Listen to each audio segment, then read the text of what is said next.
It's like being a hamster on a wheel, running furiously, but never actually moving forward. You're expending so much energy, so much mental effort, but you end up right back where you started, feeling even more tired and anxious than before. So, why does this happen? Why do our brains get caught in these debilitating loops? Part of the answer lies in our evolutionary history. Our brains are ancient survival machines, hardwired to scan for threats and solve problems to keep us safe. For our ancestors, this was incredibly useful. Is that rustling in the bushes a predator? Is that fruit safe to eat? Constantly analyzing the environment meant the difference between life and death. The problem is, we're running this ancient software on modern hardware in a completely different world. Our brains are still on high alert, but the dangers we face today are rarely life-threatening. Instead of a tiger in the bushes, it's an unread email from our boss, a vague text message, or an awkward conversation we had last week. Our brain's alarm system, designed for saber-toothed tigers, goes into overdrive for these everyday situations.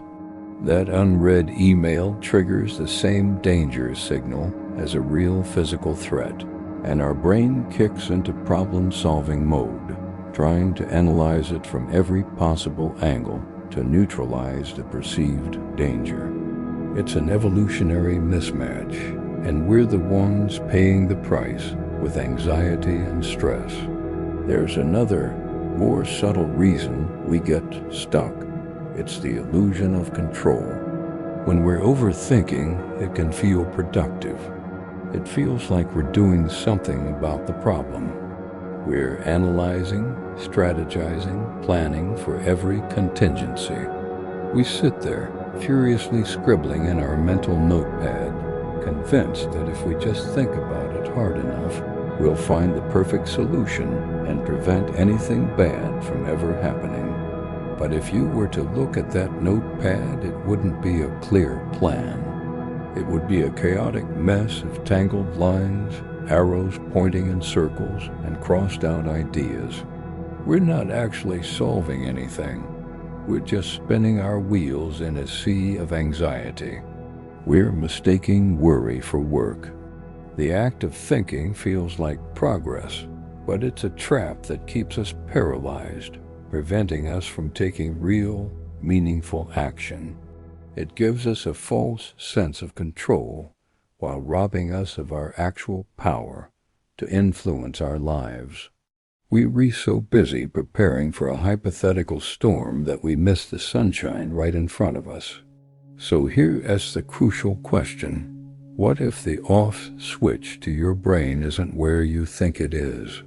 What if trying to stop your thoughts is the very thing that keeps them going? When you tell yourself, don't think about a pink elephant, what's the first thing that pops into your head? A pink elephant, of course.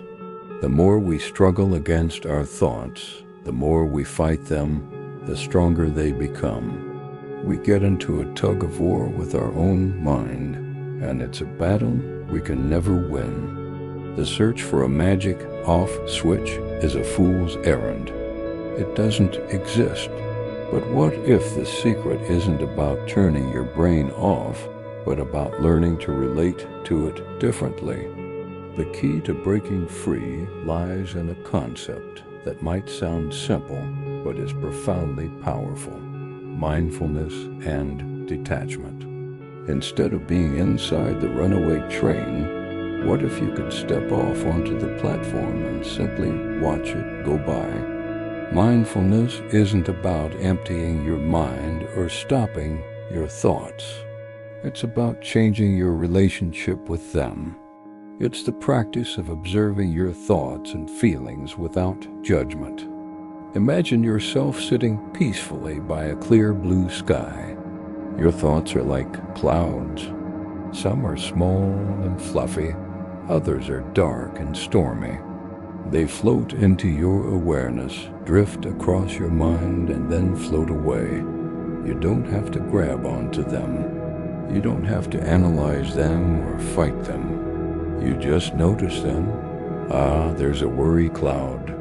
There's a self-critical cloud. You acknowledge their presence, and then you let them go. By doing this, you create a space between you and your thoughts. You realize that you are not the storm.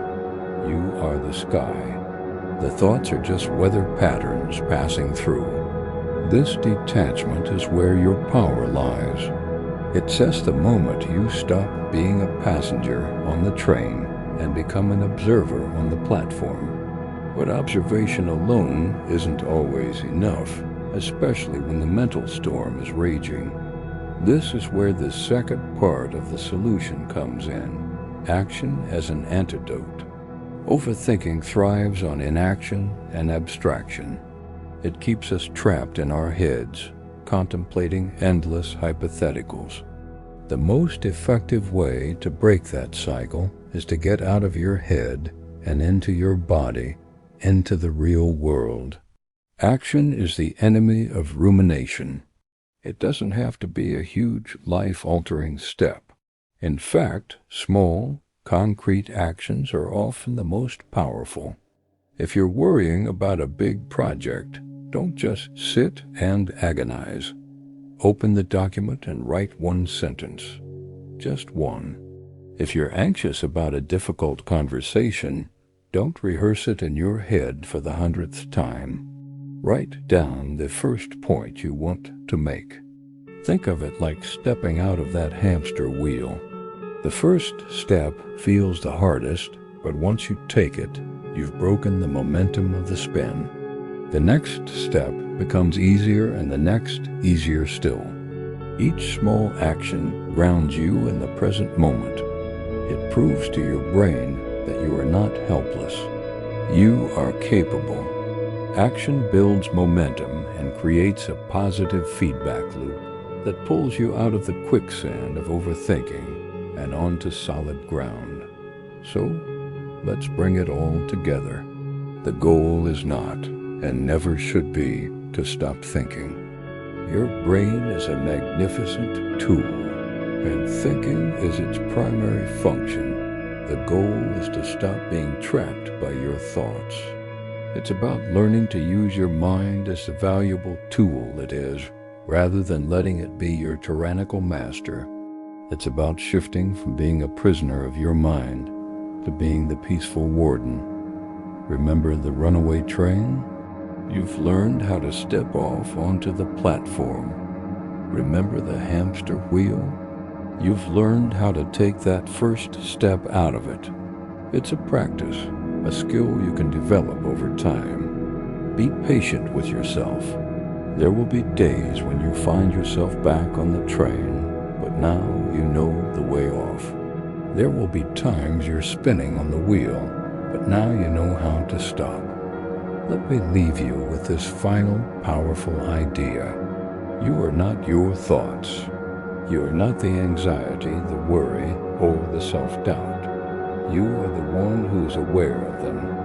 Imagine yourself standing on a quiet hill, looking out at the landscape of your mind.